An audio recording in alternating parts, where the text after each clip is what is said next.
guys, it's Rebecca. I am a health and life coach, specifically working with clients in lifestyle management of inflammatory bowel disease, in particular ulcerative colitis, because that's kind of what I deal with personally.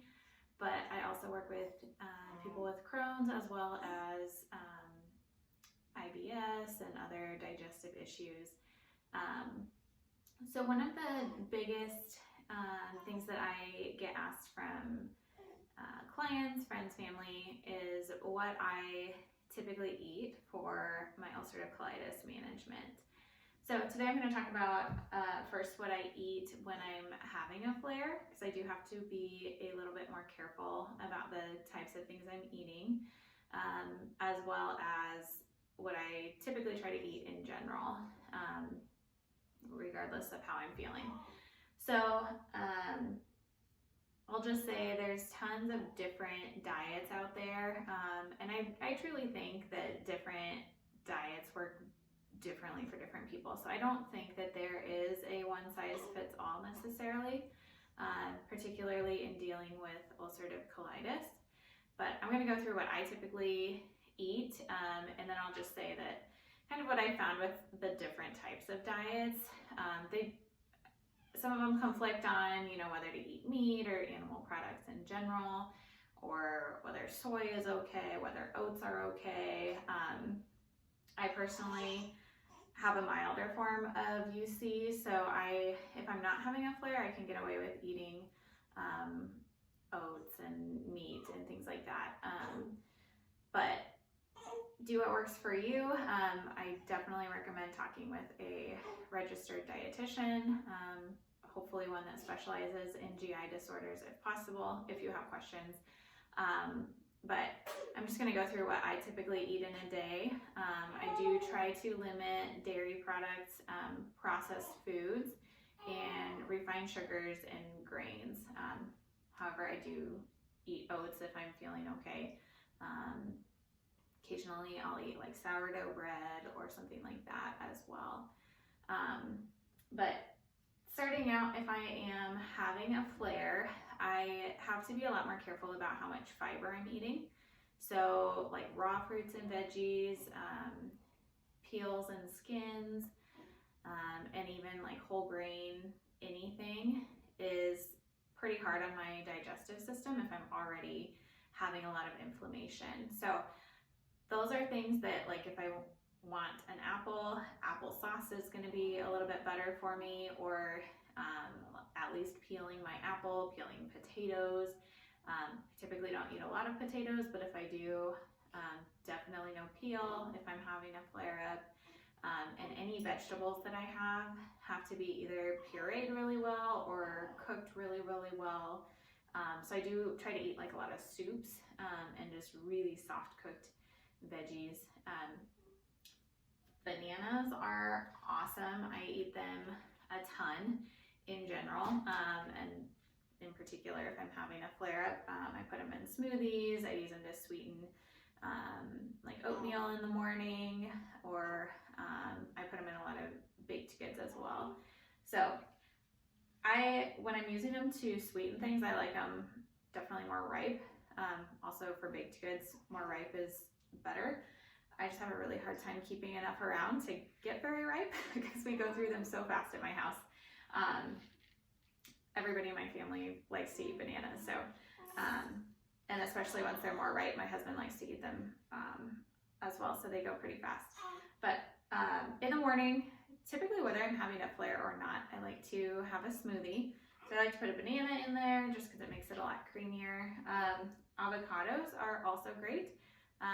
They also make the smoothie really creamy, and they have a lot of healthy fats. So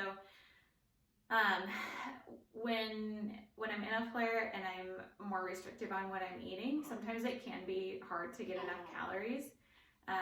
So things like avocados or nut butters or something like that have healthy fats in them are a great way to get extra calories if you need them. I like to put flaxseed in. Flax also has a lot of healthy fats in it. It does have some fiber in, but ground up flaxseed works fine for me. So I usually sprinkle some of that in a smoothie, or if I'm having oatmeal in the morning or something like that.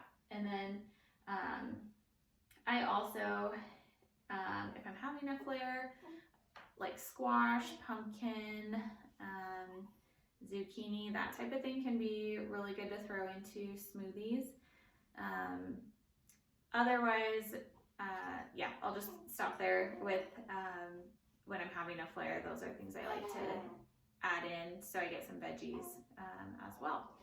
And then I just blend it up in my little mini smoothie maker, and typically, yeah, I'll have one of those for breakfast in the morning, and that's how I start my day. I also eat a lot of eggs, so I do eat eggs when I'm in a flare, and typically try to stay away from breads and a lot of grains though when I'm having a flare up. Another thing that I like to do for other meals is I like to just throw a whole chicken in my crock pot, and I'll cook the chicken and then have chicken in different dishes throughout the week. And then I also like to make homemade bone broth. That has a ton of really healing properties that are helpful for healing your gut lining. And so after I cook my chicken, I throw the bones and the skin and everything and some seasonings back in the crock pot, and I usually just leave it on, I'll add some water, usually just leave it on low overnight, and then I have some homemade bone broth and I drink it, and also will make soups out of it. So I'll put a link to a recipe that I like for bone broth in the comments. You can also buy bone broth in the store. I do not like drinking it plain. I have used it in soups, but I don't like drinking it. So I prefer to make my own, and plus I like making a whole chicken as well, because then I have the meat to do different things with throughout the week. So that's kind of what I typically do for my bone broth. You can do beef bone broth or even veggie bone broth as well. But otherwise, I typically do, like I said, vegetables that are really soft cooked, chicken, fish, turkey. White meats are pretty good. Greasy, fatty meats, red meats are not great for your gut, especially when you're in a flare. So I try to limit those when I'm having, in general, I try to limit them, but especially if I'm having a flare up. So that's kind of what I stick with when I'm in a flare. I do have oatmeal sometimes as well, but I just try to make sure it's cooked really soft. But otherwise, because I do, that's pretty limiting. I usually try to make some sort of baked good as well that has more carbs in it, even if I am having a flare up, that I'll have for snacks. But I typically, when I'm cooking with for baked goods, like I said, I try to avoid flour and refined food, so I'll substitute butter for, or ghee for butter. And then I really like cooking with cassava flour. I prefer this to almond flour just because it seems to be it makes more of a bread-like consistency with your baked goods. The almond flour that I've had in the past just has a coarser grind to it, and so if you had a really fine grind almond flour, it would probably be a lot better of a finished product, or at least a more traditional texture. But yeah, cassava flour, I love making cookies with it, and banana bread. I don't typically eat a lot of just bread in general, so that's not a big deal for me to just skip that, but I do love cookies and banana bread are kind of my go-tos. And then I'll substitute coconut sugar for brown sugar, and a lot of the recipes I've used also have honey in them as well for my baked goods. I use honey pretty commonly as a sweetener, but those are the typical things I like to substitute to make a baked good product that is gonna add some extra calories for me and help fill me up. So I also do a lot of baked goods when I'm not having a flare. And then I also, again, I typically have smoothies in the morning in general, but I'll add like broccoli, cauliflower, spinach, a lot more vegetables to my smoothies. And also, if you have a toddler that does not like to eat vegetables, I've had really good success giving her, she really likes my green smoothies that I make in the morning. So we typically make one at breakfast and then we share it. And that is the best way that I've found to get her to eat any vegetables. So worth a try if you have toddlers at home or just picky eaters in general. Just add enough fruit that it kind of hides the taste of the veggies a little bit. I also love throwing orange juice in as a liquid in my smoothies because it gives a nice taste, and you need some sort of liquid anyway if you're using, I do frozen vegetables, and so that makes my smoothies pretty thick, so I add orange juice a lot to help with the consistency and the flavor. Otherwise, I do still try to stick with, you know, meats, veggies, and fruits in general. But if I'm not having a flare, like I said, I eat a lot more whole fruits, fresh fruits, peels on everything. I don't cook or puree my veggies quite as much. I'll eat raw foods. And then occasionally I do have more for grains as well. Like I mentioned earlier, I'll eat sourdough sometimes. It has a lot of really good prebiotics in it, and it is partially fermented, so it can be a little bit easier on your gut when you're eating it. But yeah, just a little bit more adventurous when I'm not having a flare. I do still try to limit dairy and processed foods for sure, and processed sugars. So I like to use almond milk in place of my dairy. That seems to work really well. You can make a lot of really good cheeses with a nut base, so like cashews or sunflower seeds as a base.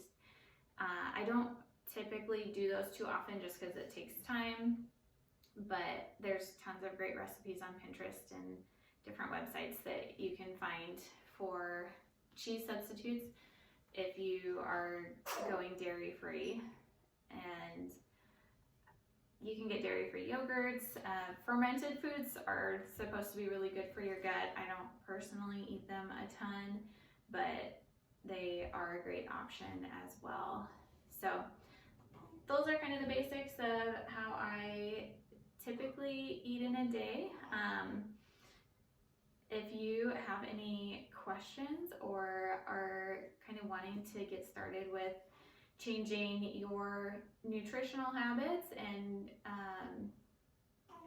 getting on track with eating a more whole foods diet, I would love to hear from you. I'm currently offering free consultation calls, and so I'll post a link to my consultation calendar in the comments as well as a few recipes that I like with, like I said, with the things that I like to bake. Chocolate chip cookies and banana bread are kind of my favorites, so I'll post recipes for those. And yeah, just sign up for a consult call if you are interested in maybe getting started with changing some of your nutritional habits. I would say learning about how to cook is the easy part, and the hard part is actually doing it and doing it consistently, and that's where having a health coach can be super beneficial. So I'll be also posting another video soon about kind of my story with ulcerative colitis.